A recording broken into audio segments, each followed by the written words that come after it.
quando ela já é secundária, daí acontece unido ao uso de fármaco, né? Daí vai ter toda uma série de, como eu falei, anamnese, a pessoa tem que fazer para saber o que vai aplicar direitinho.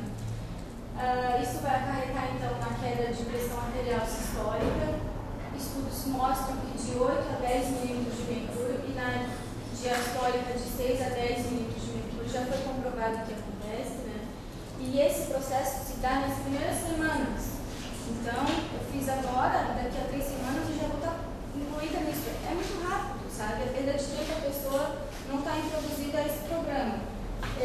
E dali uns 3 meses vai acontecer uma forma gradual, ela vai alcançar um outro nível e assim por diante, né? Mas isso mostra que o processo ocorre rápido demais. Só que também, o que acontece? Se ela não der continuidade, ela pensa, melhorei, vou parar, não preciso mais. A interrupção, né? Aí o retorno da pressão arterial de 3 a 6 semanas, também é rápido. Ou seja, é uma coisa que a hipertensão não tem cura, ela vai precisar fazer exercício a vida inteira. Mas quem que não precisa fazer exercício a vida inteira? Uma contradição de falar, no hipertenso tem que fazer exercício para a vida inteira. Se eu não fazer exercício, então a probabilidade de se tornar um hipertenso é muito grande. Para que deixar depois? Nossa aluna aqui teve uma parada cardiorrespiratória, sofreu muito. Ela passou por um quadro bem complicado. Eu achei interessante trazer o exame dela para mostrar para vocês, porque ela foi induzida, foi intubada, teve broncoaspiração, sofreu um processo de conjunto que, olha, eu não sei nem como ela sobreviveu e está na ativa de novo, né? Ela além era hipertensiva, fumava, utilizava bebidas alcoólicas também. Na junção dos fatores de risco que a gente citou, estava tudo englobado nas ações diárias dela. E agora ela está fazendo um processo de reabilitação ou tratamento, né, como seja chamado. Ela está fazendo musculação, daquela forma que a gente falou, com a prescrição direitinha, 10, 15 repetições, está tendo acompanhamento adequado. E também está fazendo a prática de exercícios aeróbicos, né, para esse caso. E ela, como já foi um caso grave, né, ela precisou fazer o uso de fármaco. Ela faz uso de fármaco. Ela utiliza beta-bloqueadores e diuréticos. Isso tudo teria sido revertido se, na verdade, é um quadro que não iria ocorrer, né? Se ela tivesse dado um pouco mais de atenção. É questão de cultura, é questão de hábito, né? Mas é uma coisa tão simples.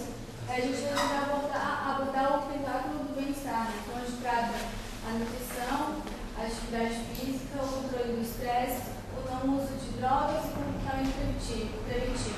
São 5 ações bem simples que podem fazer toda a mudança daqui a longo prazo, né? Para não chegar lá e deixar tudo isso acontecer, ter que voltar o caminho todo que já poderia ter sido iniciado, né, há muito tempo. Bom, então podemos concluir que o exercício físico regular é uma conduta não farmacológica que deve ser incluída no tratamento dos pacientes hipertensos, sendo que existe uma relação inversa entre a prática regular de exercícios e o aumento dos níveis pressóricos. No entanto, cabe ressaltar a importância de uma avaliação clínica e cardiológica antes do início do programa de treinamento físico, bem como o segmento clínico do paciente hipertenso pelo seu médico ao longo do período de treinamento físico. E era isso.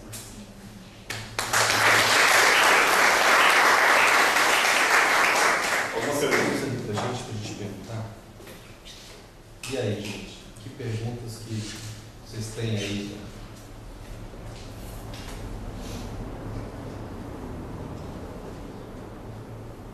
Ficou bem esclarecido o assunto? Todo mundo conseguiu entender qual é a ação da hipertensão arterial? Temos uma pergunta lá do colega. Nossa pressão arterial quando está dolindo maior. Bem? E a nossa pressão arterial quando está dolindo maior?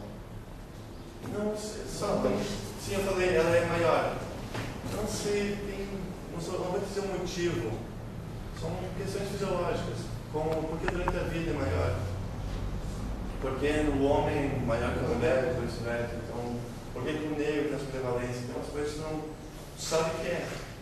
Ela não.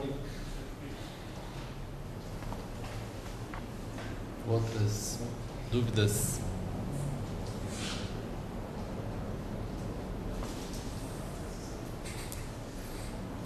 Uma outra possibilidade do negro ter prevalência na hipertensão em comparação ao branco está relacionado ao que eles citaram, da classe econômica, que os negros, na sua grande maioria, ainda perfazem um grupo econômico desfavorecido, e com isso o aporte alimentar, o acesso à saúde, a utilização de medicamentos, e vocês viram porque eles descreveram que há necessidade do uso contínuo do medicamento para que realmente os benefícios sejam alcançados. Mas, sobretudo, alguns outros estudos apontam que o negro tem uma maior prevalência de hipertensão pela baixa concentração de ferro do corpo, assim como os nórdicos, né? Os germânicos e tudo mais. Mas uma outra possibilidade está relacionada à genética mesmo deles, né? A condição da massa muscular, ser maior prevalência da fibra branca, né? Ou seja, anaeróbia lática, e com isso também o tamanho da câmara ventricular esquerda menor. Isso são características dessa relação, né?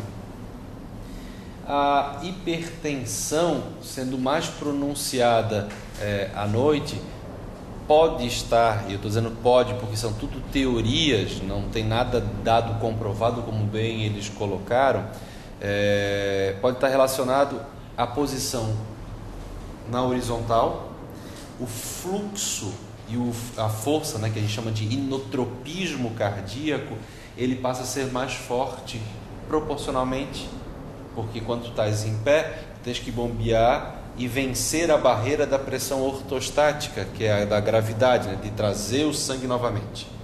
Quando tu estás na horizontal, esse fluxo de sangue, essa força proporcional tem que ser menor. Só que não existem esses mecanismos que sabiamente ele falou, dos nossos receptores que vão se acomodando àquela pressão alta como se fosse normal.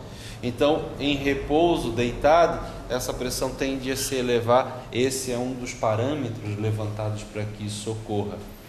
E no caso, qual foi outro que tu levantastes? Foi tu que levantou, né? Tu falou do negro. Mulher. Da mulher. Por que a mulher tem uma maior prevalência de hipertensão em relação ao homem? Porque dentro da bomba central coração, nós temos bombas que auxiliam o retorno venoso. São 3: as válvulas venosas, a musculatura esquelética e a respiração diafragmática.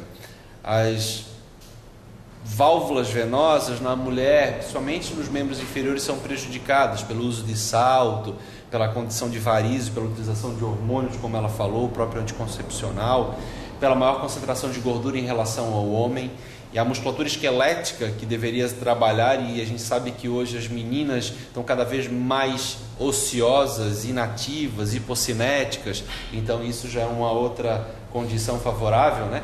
E por último, a respiração diafragmática, né? Que as mulheres hoje têm a tendência do culto à magreza, então elas chupam a barriga e não fazem essa respiração diafragmática, fazendo a respiração apical, no ápice do pulmão, o que diz que acaba sendo desfavorável ao retorno venoso apropriado, fazendo com que o coração tenha que fazer mais força, então tendendo à hipertensão. Essa é uma outra teoria, né, do porquê que as mulheres têm essa condição maior de hipertensão em relação aos homens.